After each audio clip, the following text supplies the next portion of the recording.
کچھ لوگ ہمیں اکثر سوشل میڈیا پر ہمیں نظر آتا ہے کہ وہ وظائف بتا رہے ہوتے ہیں کھلے کہ آپ یہ پڑھیں، تو کیا وظائف کے لیے کسی کی اجازت ضروری ہوتی ہے یا اس طرح کوئی بھی بتائے اور اس پر عمل کرنے کا فائدہ ہوتا ہے؟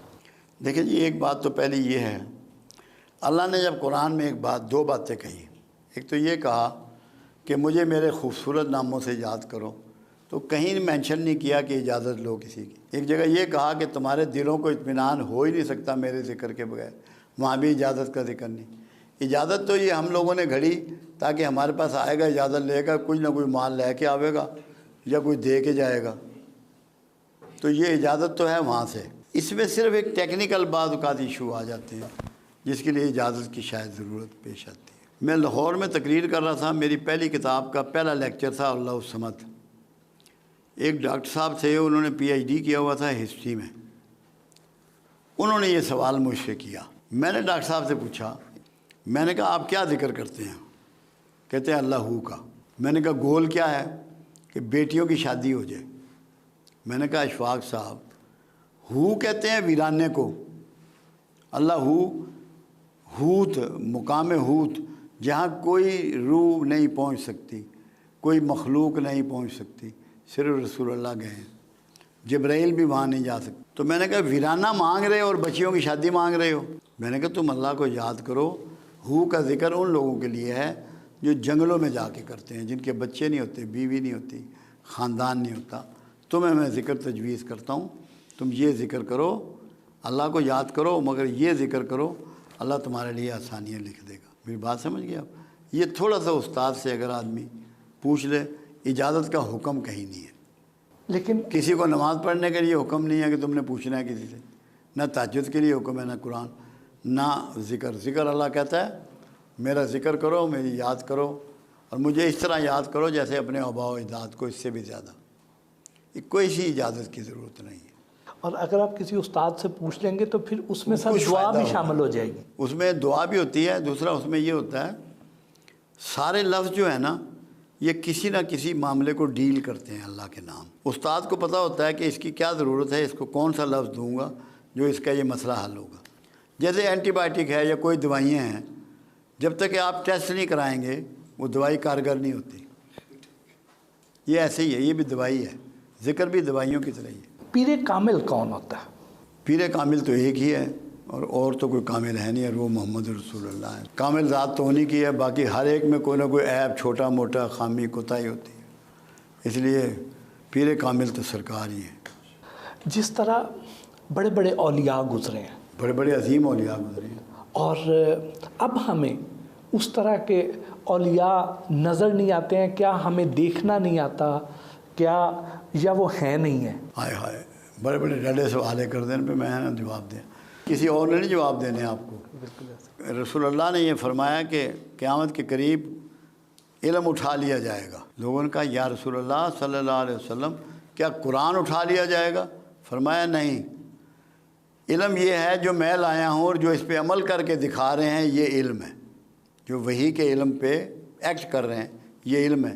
جیسے جیسے یہ لوگ فوت ہوتے جائیں گے، ان کے مقابلے کا، ان کے لیول کا دوبارہ پیدا نہ کیا جائے گا۔ اس کا مطلب ہوگا علم کا اٹھ جانا۔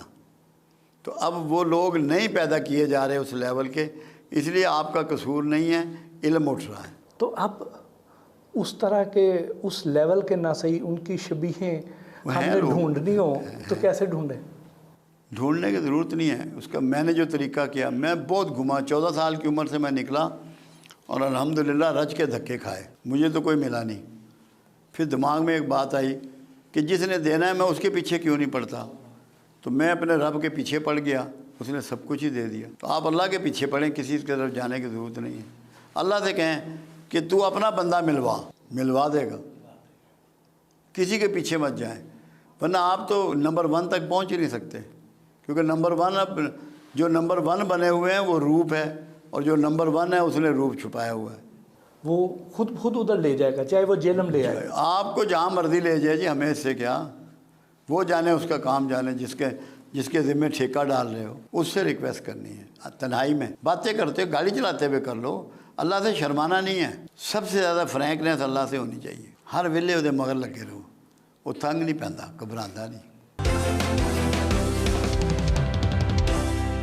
کہتے ہیں اللہ پاک جو ہے یہ بڑا لجپال ہے، بہت اللہ پاک جو ہے بڑا مان رکھنے والا ہے۔ بالکل سچ ہے۔ آپ اس کے بارے میں جو سوچیں گے تو اللہ تعالیٰ اس کے لیے ویسا بن جاتا ہے۔ کیونکہ اللہ قرآن میں کہہ رہا ہے، اے میرے بندے زیادہ گمان نہ کر، زیادہ گمان گناہ ہے، مگر تو جو مجھ سے گمان کرے گا میں تیرے گمان کے مطابق کر دوں گا۔ کر دیتا ہے، ہم گمان ہی نہیں کرتے، تو ہم تو بیچ میں بندے گھسیڑے ہوئے ہیں نا، مخلوق گھسیڑی ہوئی۔ مخلوق کو نکال کے اللہ سے بات کرو، پھر دیکھو کیا معاملہ ہوتا ہے۔ ہم تو مخلوق گھسیڑ لیتے ہیں نا، وہ اس سے چڑھتا ہے، صرف ادھر نہ گل کرو کلیاں۔ یہ جو ہمارا عام جو مولوی ہیں، ہمارے عام جو علماء کرام ہیں، یہ ہمیں اللہ پاک سے ڈراتے ہیں۔ اللہ پاک تو بڑا رحیم ہے، ہم نہیں مگر اللہ ڈراتا بھی تو ہے نا۔ جب بھی پیغمبر کی بھی بات کی، اللہ نے کہا کہ خوشخبری سنانے والے اور ڈر سنانے والے، اور ہمیں تو یہ بھی کہا تم میں سے ایک گروہ ایسا ہونا چاہیے جو دین کا علم سیکھے اور اپنی بستیوں میں جا کے میرا ڈر سنائے۔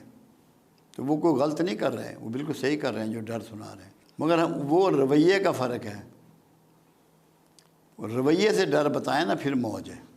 یہ جو کالا علم اور جادو ہے، یہ تو ساری عمر سے ہوتا چلا آ رہا ہے، آپ پہ بھی ٹرائی کی گئی، ہوا نہیں، ٹرائی کی۔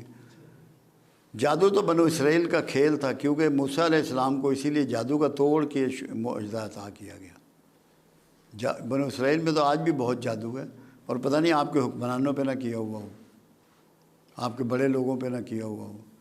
یہودی تو بہت جادو کا ماسٹر ہے، چلتا ہے یہ تو ہم ہر زمانے میں رہا ہے، اب بھی ہے۔ یہاں پہ عیسائی بھی کرتے ہیں، کچھ اپنے آپ کو سو کال مسلمان کہتے ہیں، مگر ان کاموں میں پڑے ہوئے، گناہ ہے سارا۔ ایک جملہ لوگ کہتے تھے، وہ بڑا غلط ہے، کہ جادو برحق ہے۔ وہ میں نے کہا بھائی جادو باطل ہے، برحق نہیں ہے۔ کیوں؟ اگر رسول اللہ پہ اٹیمپٹ ہوئی ہے تو وہ تاکہ امت کے لیے ایک مثال بنانی تھی، ایک راستہ بتانا تھا کہ یہ اس کا توڑ ہے، یہ اس میں ہو سکتا ہے۔ یہ رسول تو حق ہے، حق پہ تو باطل غالب ہی نہیں آ سکتا۔ کملی والے پہ کیسے کر سکتا ہے کوئی؟ کسی کا باپ بھی نہیں کر سکتا۔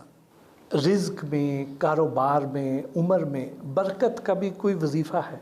یہ اس کا جو راستہ ہے وہ تو صدقہ ہے، کہ جو صدقہ دے گا اور اللہ سے کثرت سے توبہ کرے گا، اس میں اس سب میں اضافہ ہو جائے گا۔ اس کے لیے جو طریقہ کملی والے نے بتایا وہ ہے صلہ رحمی کا، کہ جو تمہارے بہن بھائی ہیں ان کے ساتھ اچھا سلوک کرو، انہیں کھانے کھلاؤ، انہیں گفٹ دو، تو تمہارے رزق میں اضافہ ہو جائے گا، عزت میں اضافہ ہو جائے گا۔ صوفی ازم سے دھمال کا اور رقص کا کیا تعلق ہے جی؟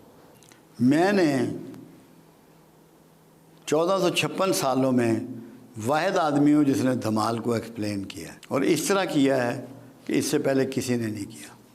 کیونکہ وجہ یہ ہے، اسلام میں سجدے کا سسٹم موجود ہے۔ سجدہ کبر کو توڑنے کا انسٹرومنٹ ہے، راستہ ہے کہ آپ وہ جگہ زمین پہ رگڑ رہے ہیں، جھکا رہے ہیں جس میں آپ کی تذلیل ہو رہی ہے، جس میں آپ کی تذلیل ہوتی ہے نا، اپنی تذلیل کرنی ہے نا مالک کے حضور۔ مگر جس نے سب سے زیادہ سجدے کیے اسی نے سب سے زیادہ کبر کیا، وہ عزازیل ہے جی۔ بالکل۔ اس کا مطلب یہ ہے کہ سجدہ اس کے کبر کو نہ توڑ سکا۔